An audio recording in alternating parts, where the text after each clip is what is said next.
Welcome to the Abracadamn podcast, and I'm your host, stand-up comedy magician, Danny Whitson. I hope my Abracadammits are having a fantastic week. I know I've had a good week.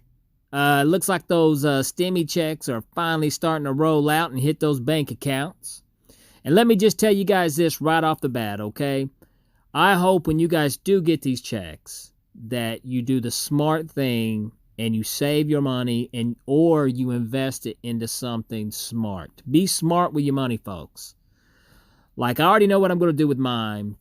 The first thing I'm going to do is get a half a tank of gas, and then I think I'm going to buy a pink zebra.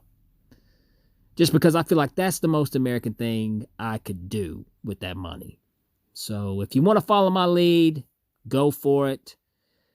Something, though, to consider is a zebra still a zebra if it's pink? I don't know. Maybe something to think about before you go to bed tonight. Something to ponder. All right. Let's take some time here to give a shout out to our sponsors here at the Abracadamn podcast. Now, guys, I don't know about you, but I'm a busy person. And there's one thing that I just don't have time to do anymore, and that is wash my own clothes. So let Bob do it. That's right, this episode is brought to you by Bob's Washboard Wash and Fold Services, located at 122 Randolph Road, Oak Ridge, Tennessee. Drop your laundry off, come back later and pick it up, and it'll be washed, dried, and folded and ready to go, folks. Bob also offers a delivery service, free delivery if for seniors or anyone who is homebound. Free delivery and pickup service also offered at Bob's Washboards Wash and Fold Services. Give Bob a call at 865-951-3237. Bob's Washboard Wash and Fold Services. This episode is also brought to you by Rosie Tattoos. Custom tattoos designed to suit your style in a friendly and clean environment. Folks, I've been getting my tattoos from Rosie for a while now, and she is just fantastic. I highly recommend if you are in the Knoxville, Tennessee area to check out Rosie Tattoos. She gets free consultations by Facebook, by Instagram, or you can email her at rosietattoos@yahoo.com. Give Rosie a call and make an appointment today at 865-281-3451, located at 5710 Kingston Pike, Knoxville, Tennessee, Rosie Tattoos. Okay, now to say that I'm excited for today's guest on Abracadamn is a major understatement.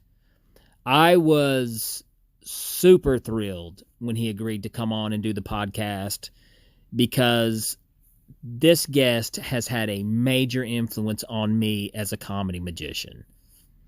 I will never forget the first time ever seeing him perform. It was on the World's Greatest Magic series back in the 1990s, and I just laughed hysterically at his comedy magic. It was just so funny. And also, this guy has been all over television. I guarantee you have seen him perform somewhere. If you've ever been to Las Vegas or if you've ever watched anything remotely comedy magic, you have seen today's guest. He is a keynote speaker. He is a teacher and definitely a comedy magician great. He is currently touring with, was touring before COVID, but they will be back in action this summer with Lance Burton and friends. So you may have a chance also to catch him performing live. But this interview was just at the top of the list for me, getting a chance to speak with him. And the stories are fantastic that he tells. So he is definitely at the right place, at the right time kind of guy his whole life. So if you will, Abracadammits, sit back and relax and enjoy my fun conversation with keynote speaker, teacher, and comedy magician great, Fielding West. Okay, I am super excited with today's guest on the Abracadamn podcast. How are you doing, Fielding West? Hey there, Danny Whitson. How are you doing today? Thank you for inviting me to be with you.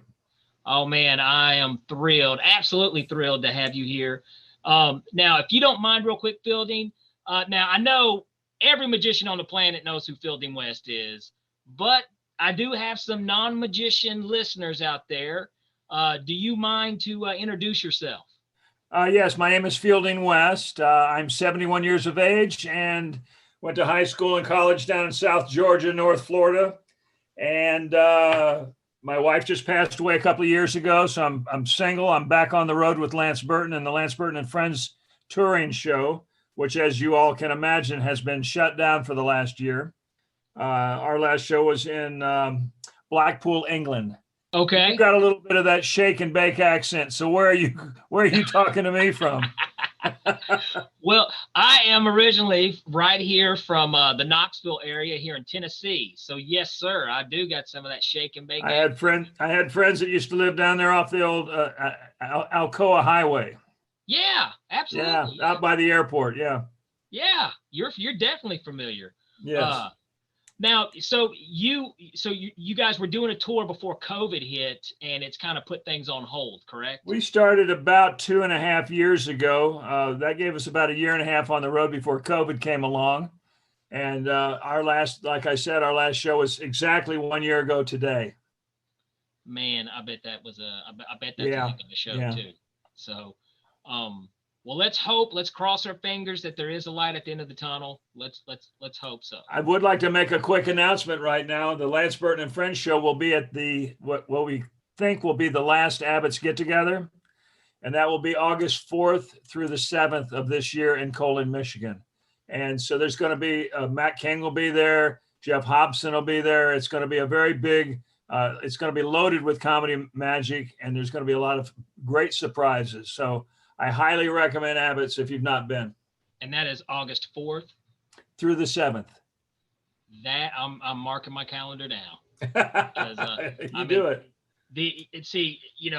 For you guys listening, first of all, like I said, Fielding West is a comedy magic legend. He's a giant in comedy magic, and the other names he just dropped in there are giants too. So this sounds like a lot of talent that's going to be there. I think I have to make that. Well, when you've got a Jeff Hobson and a Matt King and myself, and there's 3 or 4 other magicians, it's not coming to the tip of my tongue right away, that are all in comedy. It's going to be comedy loaded this year at Abbott's. That's like the kings of comedy magic. There we go. I like that. Well, I tell you what. Okay, yeah.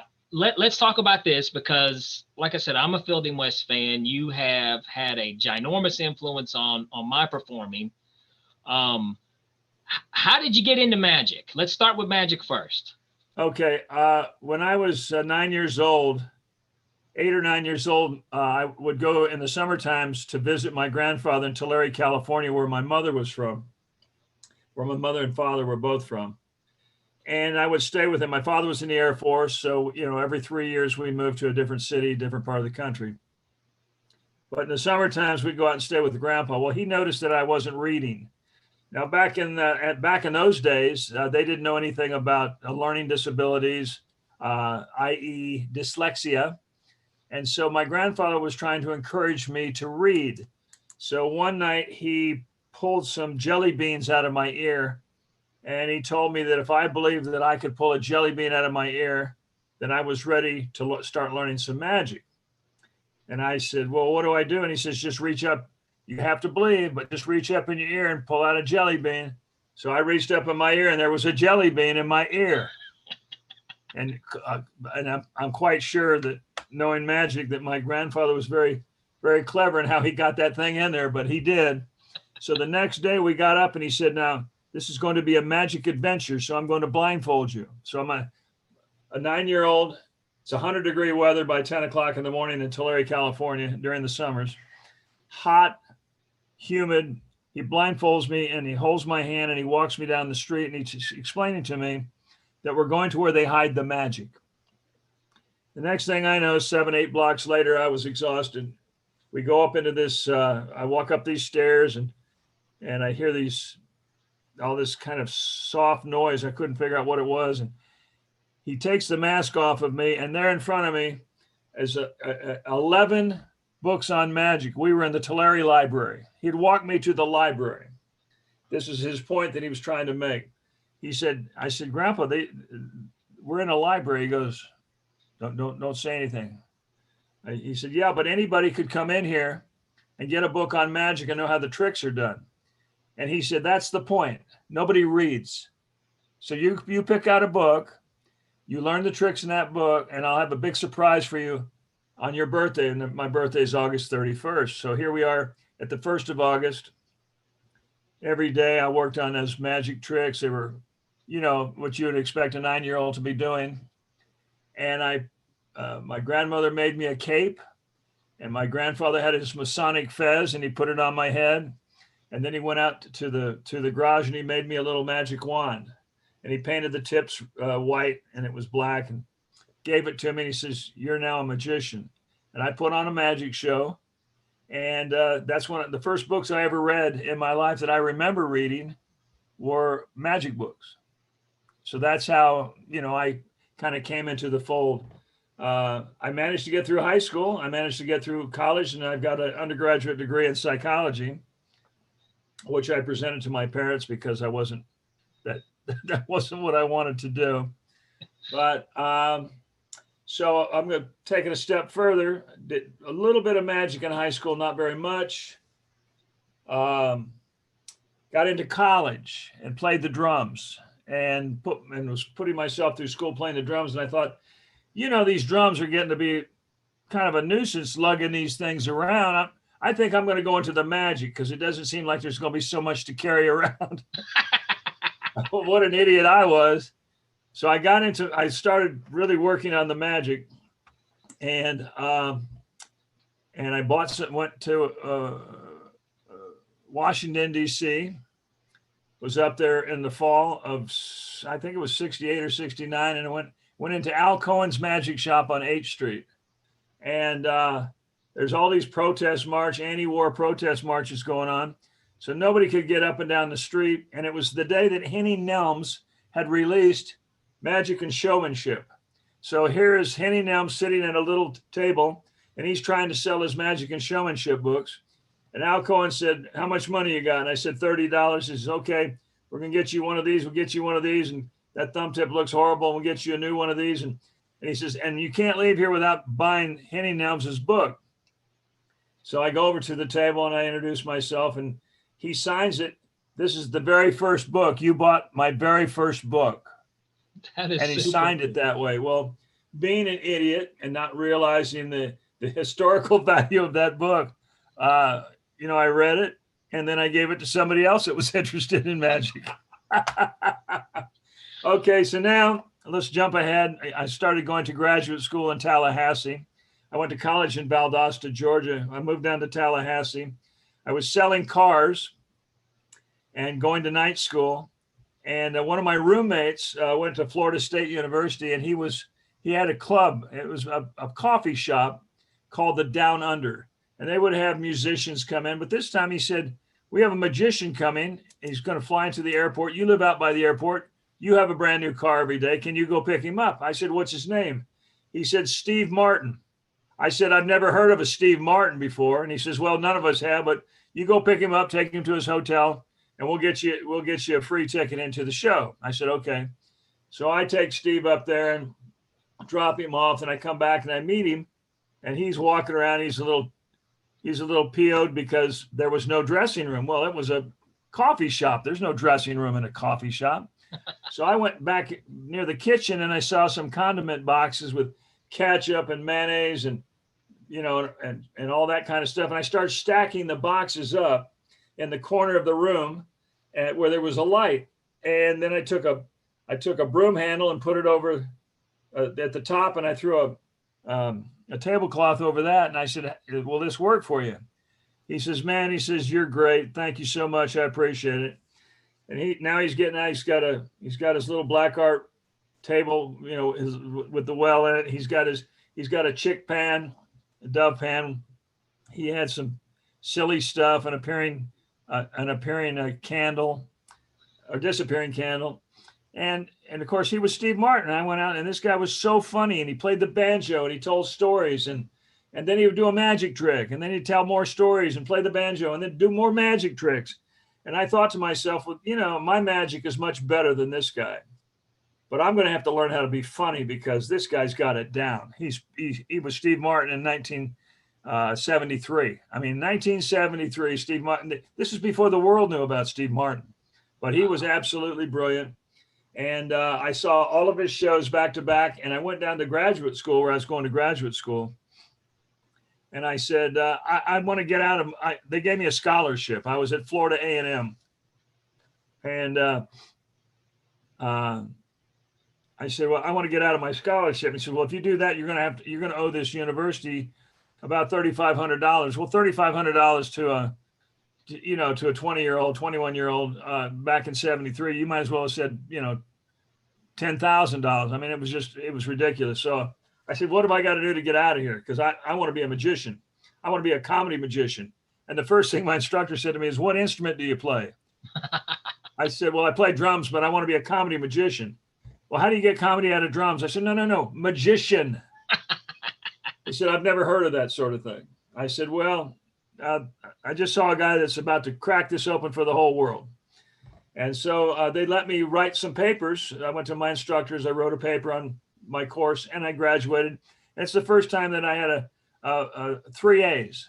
I had a 4.0 for the first time in my the closest to a 4.0 I had never had before was my blood alcohol level.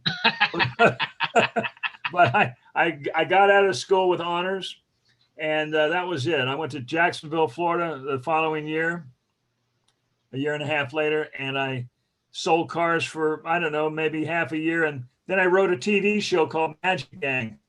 I was dumb enough to walk right into a TV station and said, do you want to put on my show on the air? And they said yes. So they started me off, and they built me a set, and Magic Gang was off. I did it for 2 years. And Leonard Skinner, the band Leonard Skinner, they had Sweet Home Alabama was their big hit at that time. So they all wanted their kids to be on with the amazing Fielding on Channel 4's Magic Gang. So I was meeting all kinds of rock and roll celebrities, and they thought it would be funny to have me open for Molly Hatchet. So I went out and opened for Molly Hatchet, and somebody was there with a video camera, and they took it to an agency without me even knowing it. And that was it. I was off and running. I was doing a hypnosis show, 45-minute magic show, 45-minute hypnosis show. I had a 5-piece band behind me and 2 girls that sang and danced. They were with the band, but they also assisted me during my act. And when I did the hypnosis, we did that. That was the late show we did. So after that, that's what you said kind of opened the door for you to work in Las Vegas? Well, I came out here and I was working at the Mint Hotel, and my manager from Florida was kind of a jerk, I think is the word I'm looking for. He went out and lost all the money at the crap table for the 2 weeks. He said he was going to go double the money, and within an hour he had lost whatever, because I was with a band, not my band but another band, and we didn't get paid. And so I'd gone. We had a showcase out here that was run by Buddy Hackett's son, Sandy Hackett. Oh my God, that's super cool. It was Monday nights at the Sahara Hotel. So we went down there, but they put us on at 1:00 in the morning. No one saw us. So now I'm deeply depressed. We have no money. Somebody had given me $20 so I could put gas in my car. I was staying with Carl Beck of Carlton and Company. He was an illusionist playing at the Flamingo Hilton. He let us sleep on his couch. And he said, listen, this coming weekend, they're having a TV show at the Tropicana, and it's going to be all kinds of stars there.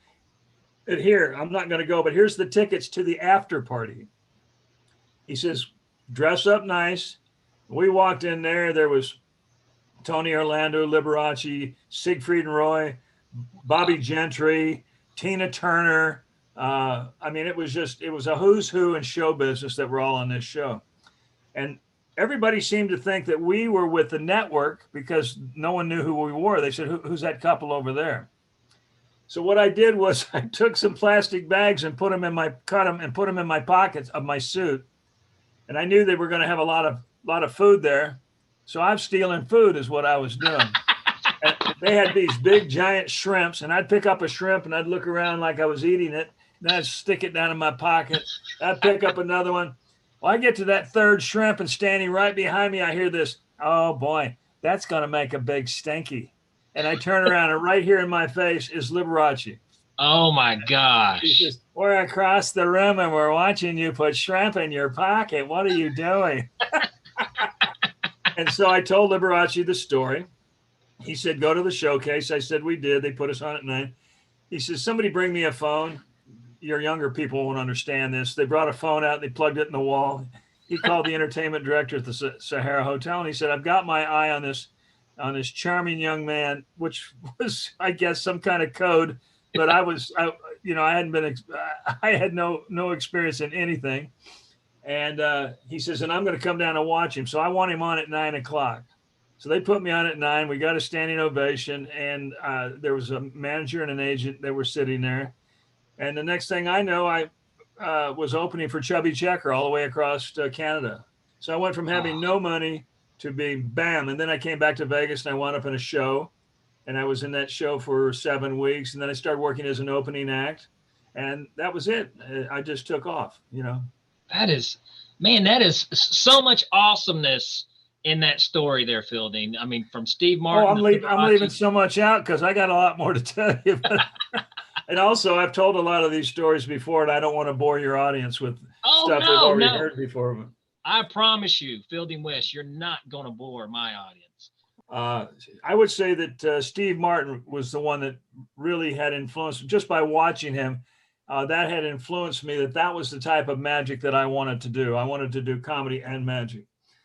Penn and Teller have an interesting thing that they say, at least they said this when I was on their show a couple of years ago.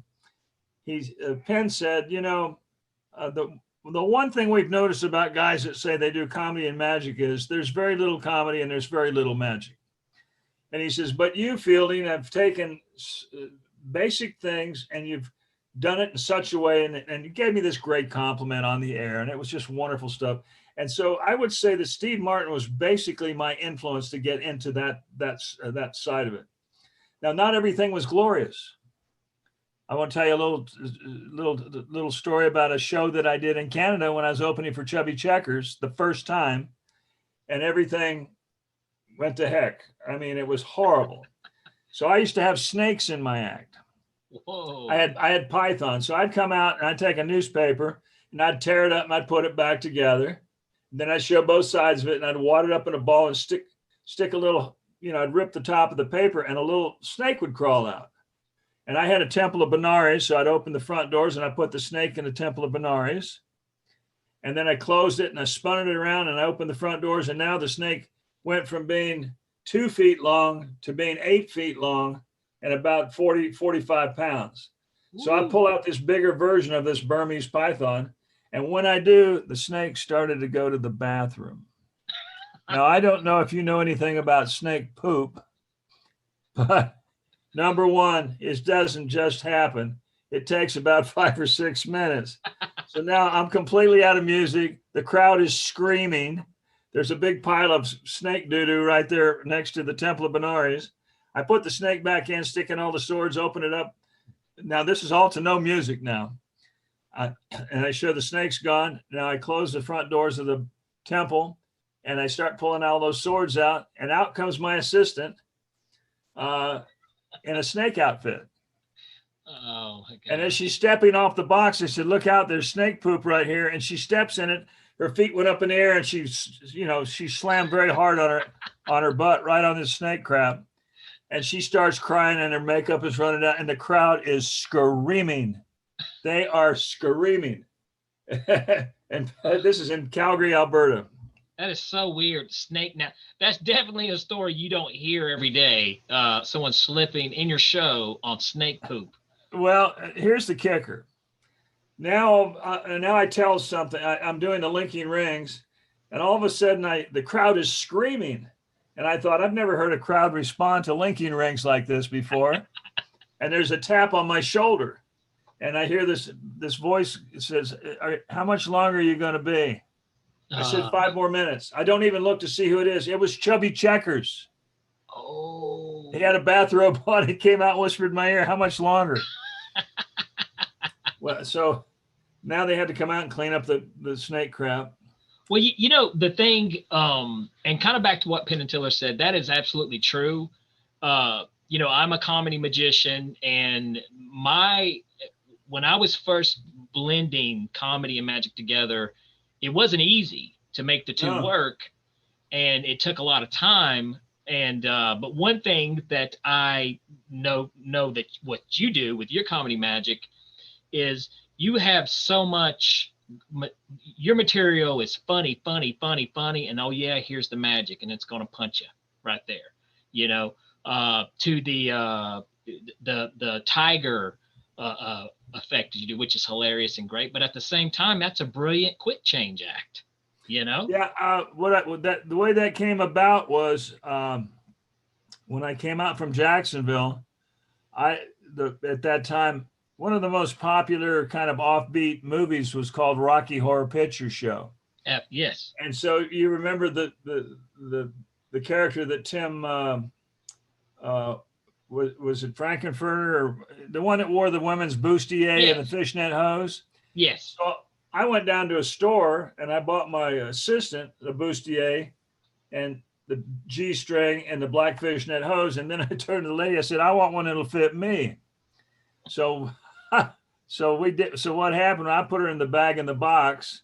She came out with roller skates pushing the sub trunk, and I took off my jacket, got on top of the box. I go 1, 2, bang, and now I'm in that outfit, right on top of the sub trunk. Then I'd go, no, that's not it. Let's try that again. And go 1, 2, bang. Now she's there, and she would get off the box, and she would open it. Unlock it, open the bag, and I would come out completely dressed again. And so they called me the Rocky Horror Magician. And here I am. I was, as far as I knew, I was one of the first guys in drag to do that sort of thing. But everybody loved it. And we did it for fundraisers and schools and churches. And I mean, everybody just thought it was funny because of the Rocky Horror thing. So my wife at that time decided that she no longer wanted to be in the act and she wanted to have a regular job. And we were living with Lance Burton at the time. And he says, "Wait a minute, there's something on TV. You have to listen to this." And apparently one of Siegfried and Roy's cats had attacked one of their trainers. And I went, "Wait a minute, I got an idea." So I went back and I had 2 suits that were exactly the same. So we took one and we started cutting it up, and I put the other one on over it, and hence the tiger trig. That's brilliant. Lance had a tiger roar that was part of some kind of, it was on some recording, and we just took that roar off of there. And he said, "Try this music. This music will be great for you." And so I tried to play it real serious. I'd come out, I'm going to take this magic sheet and I'm going to produce for this audience a 619-pound Burmese man-eating Bengal tiger, and don't blink. And so then, you heard the roar, and when I dropped it, I was shredded. I was completely shredded. And that's how that came about. I was watching something. I remember, watching you fielding on in the 90s in the World's Greatest Magic series, and a lot of the magic, I have seen comedy magic, but, seeing it, that much. And I was just like, this is hilarious. And the Bob the Bird bit, which is shocking too. And then, it's just like, I love this. I'm all about this kind of magic. Now, how did Bob the Bird come about? Was it just, I used to I had a different way of producing him. I used a Dove van. I would do the first I came out with the disappearing champagne bottle, and that's how I produced the bird to begin with. And then I would put the bird in the Dove van to do the switch. And Johnny Thompson had come out. He had heard that there was this new magician in Vegas, and Lance was going to introduce Johnny to me. And he brought Johnny to my show. And afterwards we went and had coffee, and he said, "Why don't there's got to be a different way. You don't need to have that Dove van to do this switch." And this is when I first was introduced to the Toppet, the principle of the Toppet. And so, I every move had to make sense. So that's where the little toilet paper came, so I could do the turn as I'm flipping it off my finger. And the name Bob. Now my brother's name is Robert, and he thinks that I named the bird after him. But the truth of the matter was, Dave Letterman used to have a morning show back in either the 70s or the 80s. I don't know if it was ABC or CBS. And his morning show, he had his dog, and his dog's name was Bob. And he would let that dog just walk around the set while he was interviewing people. So you'd be sitting there, and all of a sudden the dog would go walking by. And he would say to his guest, "Oh, don't pay any attention. That's Bob." And so I thought, hey, wait a minute. Bob the bird's got kind of a nice ring to it. And that's what I used to do. I used to call him Spot. And I'd say, hold your hand out and I'll show you how he got his name. Then every magician in the world started doing that line. So then I just said, okay, we're going to change the name and we're going to make it Bob the Bird. And that's how that came about. You know, that's also kind of rough too on the comedy part of this business is if something gets too popular that, you know, it's easily lifted. And, sure, you know, that's frustrating. That's something that I even get a little worried about sometimes. I'm like, I love this so much, but I don't want the wrong ears to hear it, you know. Oh, you're not getting noticed until people start stealing your material. You know, that's true. That just comes with the territory. That's going to happen. And when I met Steve Martin for the next 6 months, I'd gone out and got myself a white coat and white pants, and I dressed like him. I did every line from his act that I could do, and I would go around to the fraternities and the sororities as this Steve Martin wannabe. And I was doing this, and one night a guy came up to me and he said, "You're doing Steve Martin's material?" And I said, "Yeah." I said, "Bands play other people's music." He said, "That's called a cover band. They're covering their music. But those people will never become famous because they're playing other people's music. What you want to do is have your own material, and you want to become famous that way." So that was the end of my 4.5, 5 month Steve Martin lookalike act that I did. But I was I had the arrow over my head, and balloon animals. You went all out. Yeah, all that crazy stuff. So. Well, you know, you definitely have your own material, and it's definitely it's. I mean, if I saw somebody do, you know, Bob the Bird, or if I saw somebody do the Tiger Illusion, I'm like, that's Fielding West. That is Fielding West. Well, it definitely, you know, because I've done it on a lot of TV shows, and you know, I've gotten quite a bit of exposure. I was on all the comedy shows in the 90s that helped kill comedy. Well, let me ask you then this, because which one do you love more, magic or comedy? Well, I'm not a stand-up comic. When I think of stand-up guys that can do stand-up comedy, guys like Michael Finney. Michael Finney can do a whole hour with no magic whatsoever and just do comedy. And that is a gift. That's an art in and of itself. Now there's guys that want to do stand-up comedy and then do a trick, and do more stand-up comedy, then do a trick. My whole philosophy was, Mike, you have to be able to look at the trick, and the trick has to look funny. That's what makes it comedy magic, not comedy and magic, comedy magic. And so, you know, it's the same skill set that an acrobat would do. In other words, I look at it, you know, if you came out on stage and did a pratfall, okay, that took a lot of coordination, that took a lot of training, that took a lot of stuff to be able to fall on a hard wooden floor and not kill yourself. Well, going out and doing comedy magic is, to me, just as difficult. The timing has got to be impeccable. The trick has got to be visually funny. I blindfolded myself. I fold up a newspaper and I tell everybody I'm going to pour water in it, and the water goes on the floor. Okay. Then I open the paper up and show it's empty. And then I take the glass and I pour water out of the paper and I fill up the glass again. Okay, well, that trick came about when I had my TV show in Jacksonville, 1978. One of the program directors for the TV station said, "Would you be interested in going down to St. Augustine, which was one of the next big towns down from Jacksonville?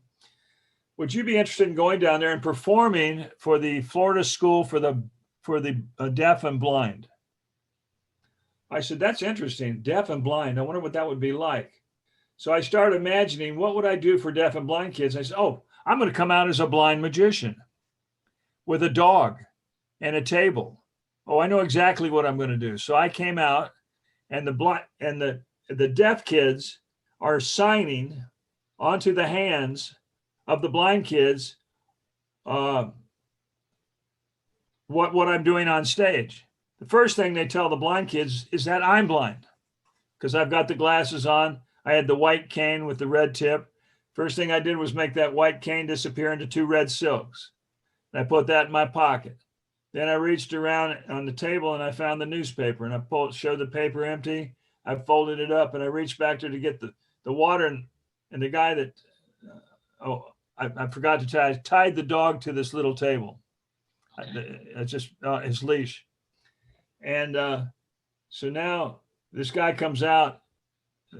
Everyone thought he was a stagehand. He came out and handed me the glass of water. Then he walked off, and I took that water and I poured it all over the floor. Now he comes out and he's mopping it up, right?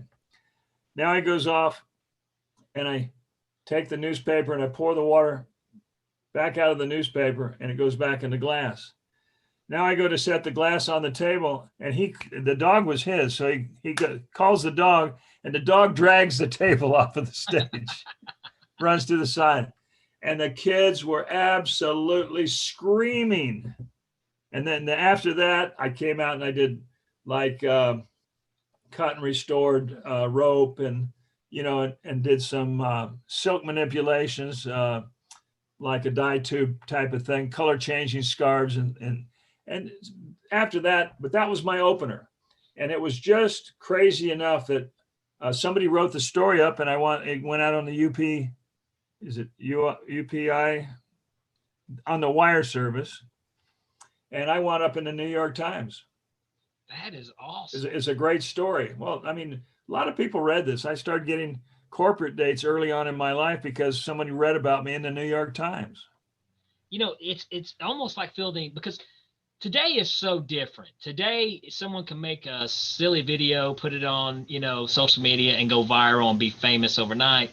Right. But also, you are starting to sound like the king of be at the right place at the right time. Well, I had a lot of those moments, and you'll find that when you're younger, I was 30 years old, and the world was literally my oyster. And so I could go out. I was younger, slimmer, better looking. I had a gorgeous blonde that was with me all the time. So we became very popular very quickly. And also, I'm an easygoing guy. I don't yell at people in the audience. I don't have a problem with hecklers and stuff. I think if you're a likable person on stage, then the audience will like you. If you show fear on stage, the audience that'll make them uneasy. And this goes to the course that I'm teaching. I don't teach magic. I teach a communications course called stagecraft101.com. There's tips. If you go to that stagecraft101.com, you'll see my tips. Soon to be on that website will be what I call the audit. And you will be able to audit Fielding West teaching techniques for 1 hour. We'll pick a price that's going to be reasonable for everybody. And they can actually see, and they can decide for themselves if they want personal training or not. Because that's what I do is personal training. I've had a lot of people come through my house, a lot of guys that are very successful in magic now, and also young actors that have become very successful in Hollywood. So I teach them basic things that you need to know about the stage. My entire course is based on your heart rate and how you talk. It's eye contact and heart rate. And the reason, and I come to this because I found that when most people walk out on stage, they're nervous. and their heart rate will jump up. It'll get into the 90s. Some will go over 100. But after about 2 or 3 minutes of standing out there and talking, the heart rate will drop back down. And the average for the 14 years that I've taught this course, the average is about, it's between 84 beats a minute and 86 beats a minute. Now, the reason I'm telling you that, giving you this information, is because I have all of my students download a metronome onto their iPhones. So you understand what a metronome keeps beat, right? That's what musicians use. So I have them set it on 85. That's halfway between 84 and 86. So they'll hear this constant clicking and they get used to hearing it, and it gives them a sense of time. And I call that executive timing, because if you don't, you have to learn timing. People say, oh, you've either got it or you don't have it. That's not true, because not everybody can walk out on stage and sing, but with the proper training, you know, you can play an instrument, you can dance, and you can sing. Well, with the proper training, you can go on any stage at any time and talk to any audience about any subject, and with no fear. And that's what I'm teaching. It's about a 5-hour course. We do it all in one day. And that's the thing that I'm the proudest of, because I've taken a lot of young performers that, you know, they think a big trick or a big box, you know, an illusion is going to make them famous. No, an illusion is not going to make you famous at all. If you have no sense of timing, no sense of presentation, you don't understand how to breathe on stage, no one's taught you how to walk, how to present yourself to an audience, then it's all for naught. And so my thinking is, why don't we get you prepared for something that you'll be able to use your entire life? Not everybody's going to stay in magic. We all know that. They come and they go. But my course is designed for you to use for the rest of your life. It's going to teach you some basic communication skills so that you will never look like an amateur or make amateur mistakes again. That's what the whole thing's about. You know, the thing I love about that is so many magicians, whenever they try to give back, that they will give tricks and stuff like that. But the thing that you're doing is something that I think is probably way more important than any magic trick or anything like. It's how to entertain, how to become a better entertainer. And you're right. These are things that you may not be in magic, but these are skills that you can take with you the rest of your life and use in any career that you go to.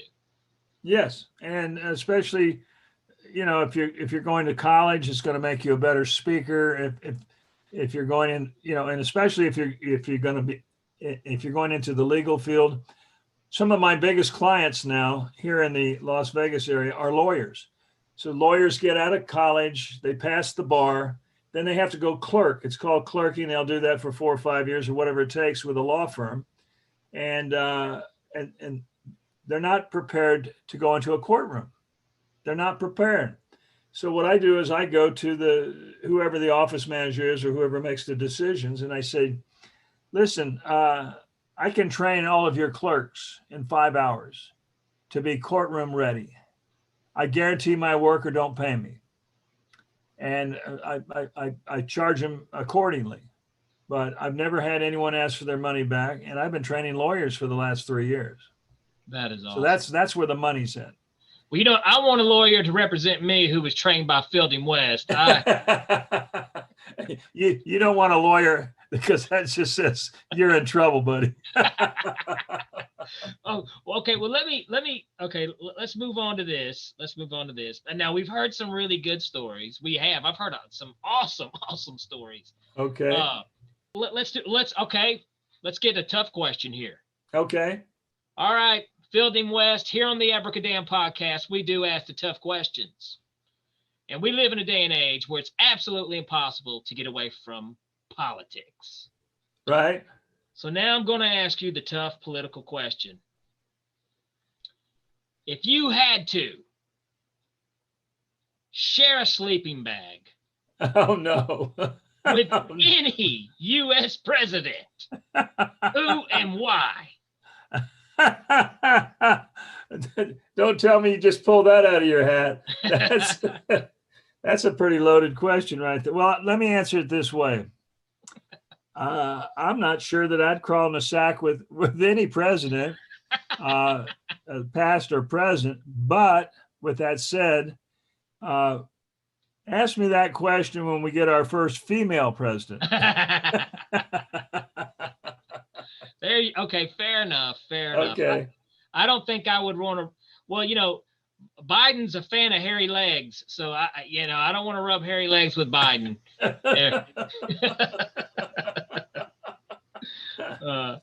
Okay, well, here we go. Not so much of a political question. Actually, this is something I would love to know because you are one of my favorite comedy magicians. I have your face on the Mount Rushmore here. But who is Fielding West's favorite comedy magician? Well, and I mentioned a bunch of them because I like Finney and I like Hobson. And of course, Johnny Thompson was not only a mentor, but a very close, I loved his act. I would say right at the top of the stack is Penn and Teller, okay, because we've not only been friends for over 30 years, but they constantly are working to make their show better. They're constantly changing material. They're coming up with new stuff all the time. And every time you go to their show, you're guaranteed that you're going to see something new. And so that's, to me, that shows a lot of intention, a lot of concern for the audience and what the audience sees. Somebody comes in and spends $100 or better for a ticket. They want to make sure that in that hour and a half, they're getting their money's worth. You see what I'm saying? But if you, to be just straight face honest with you, there's a magician by the name of Les Arnold and Dazzle.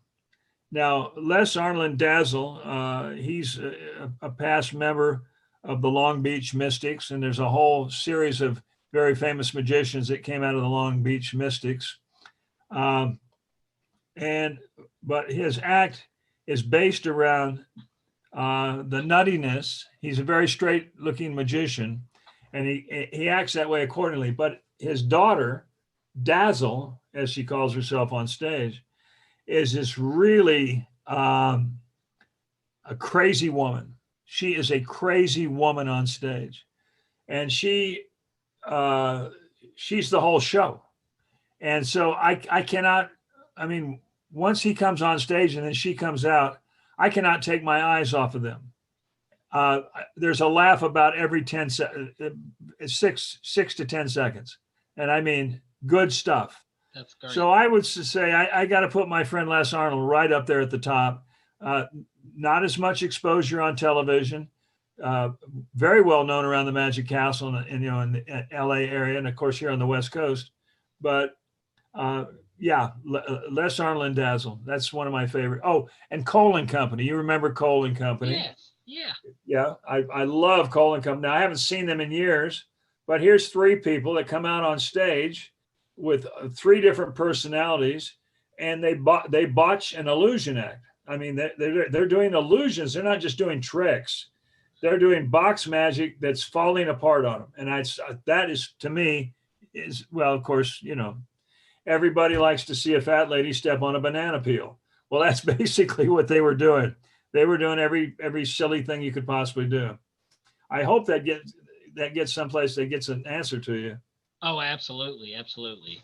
Yeah. And let me add this too. I got to say this is you talked about back when you were young and good looking. You said you're 71 years old, Fielding. Man, you look great, brother. You don't look 71 years old. Look at this. Thank you. It's all hair dye and makeup. So tell me, is this what I got to look forward to? Am I gonna? Is this what magic and show business does to you? I had a beard for years, and Johnny Thompson came to me and he says, your beard looks great. I said, well, it looks great because I put Just for Men in it. My beard is white. It's solid white. And he says, well, it looks great, but I just want to tell you, it's adding 10 years to your look. And I got home and shaved that thing off so fast, it was just, that was it. Awesome. That was, hey, I see a little calico cat back there in the bag. That is Doris, by the way. And she, since COVID, I had to, set up a place where I could do a virtual show. And this was Doris's room before, and apparently it still is Doris's room. She has to make an appearance. Sure, she's going to come make an appearance, all right. Yeah. The most important thing that I can tell anybody that's doing magic or is doing comedy is don't start looking for results until you've done at least 1,000 shows.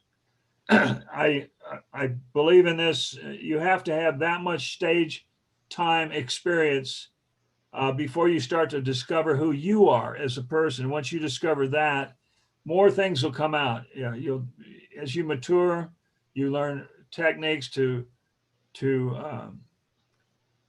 work with your audience, to entertain your audience better. Your magic gets better. Of course, the more you do, the better it gets. I always encourage everyone that for your first 1,000 shows, you need to tape all those. You need to have somebody tape it or record it so that you can go back later with either a friend or a mentor or a parent, and you have to sit down and you have to study it. And that's a hard habit to get into, because a lot of guys will look at themselves and go, well, oh, listen to that great response I'm getting, and they forget to look at what they're doing on stage. That's true. People may smile or they may laugh because they think you're an idiot, and you just might be one. You want them to laugh with you, not at you. You understand what I'm saying? Absolutely. So the greatest advice that I can give somebody is 1,000 shows. And I tell everybody the first words out of my mouth when you take my course on public speaking, communication skills, again, stagecraft101.com, is a quote from Maya Angelou, famous poet laureate who just passed away. And this quote just makes the hair stand up on my arm every time I quote her, because this is the truest thing that I could ever impart on any performer or any speaker or any actor or anybody that takes the stage or walks the boards, as we like to refer to it. And that quote is this: an audience may or may not remember what you said. An audience may or may not remember what you did, but they will always remember how you made them feel. They will always remember how you made them feel. So the best thing you can do is, no matter what you think your plan is, be it comedy, be it magic, combination thereof, it has to make the audience feel good, or you're defeating yourself. And that, why else would you go out? John Kennedy said one time, the only reason to give a speech is to change the world.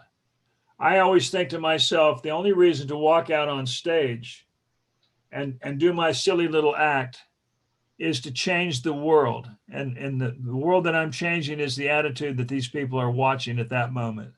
I'm taking them away from all of their woes, all of their fears, all the things that they're upset about. I'm taking them away from COVID-19.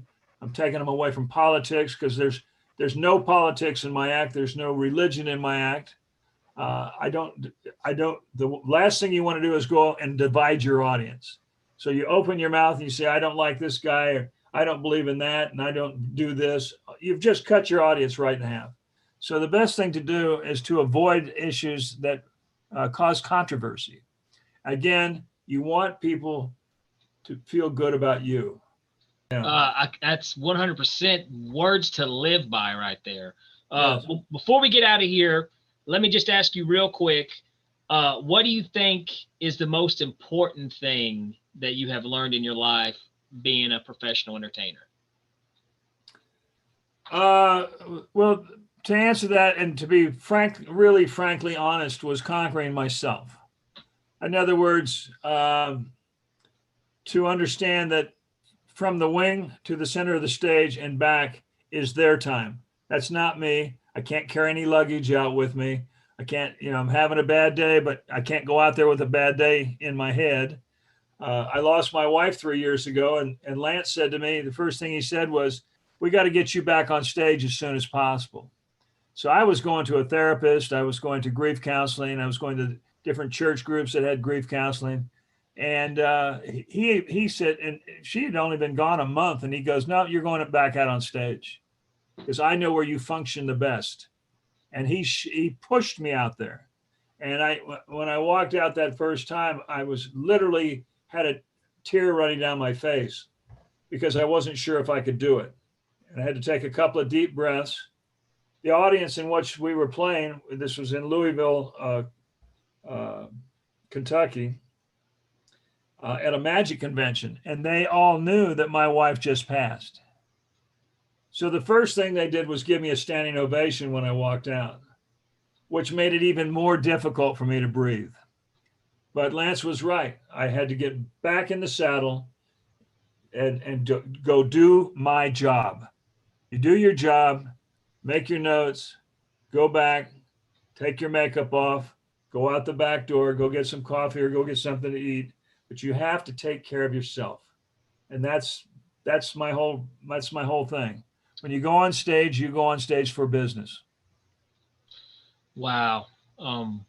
Fielding West, thank you so much for coming on the podcast. This has been amazing. Well, young Danny, I just want to say to you, I'm glad you finally got down to the W's. You finally decided to have a West on your show. Well, this is awesome. No, seriously. And they can find you. They can get your course at the website. They can get some pointers. They can actually go to the site now, and there's some of the pointers that I talked to you about public speaking already. That'll be on there. There'll be more information on how to get in touch with me if they're interested in taking the course. I call it the edit, and when the edit's ready, people will be able to download this. They can rent it by the hour, or they can actually buy the thing and watch it, or they can just rent it one time. I mean, whatever they want to do. The quicker I can get somebody talking on stage with no fear, the better the world's going to be. Absolutely. See? We don't need to raise our voices or alienate ourselves, and we've been through a lot of that over the past few years. And I'm interested in people communicating with each other with the best skill set they can possibly use. Awesome. Once again, Fielding West, thank you so much for coming on Abracadamn. Thank you, Mr. Whitson. Appreciate it. Okay, I hope you guys enjoyed that fun conversation with Fielding West. I know I did. Fielding has Forrest Gump level of stories to tell. I mean, those stories, Steve Martin, Liberace, just it's insane. It's insane. I so enjoyed this interview. Guys, also, if you have any interest at all at becoming a better speaker, you don't have to be an entertainer. Anything, I would highly recommend checking out Fielding's course. Be sure to go to the website, fieldingwestmagic.com. You can find out information there. And also, if you guys have not done so yet, be sure to subscribe and follow to the Abracadamn Podcast. Give us a like on Facebook at the Abracadamn Podcast. And like always, Abracadammits, thank you for listening.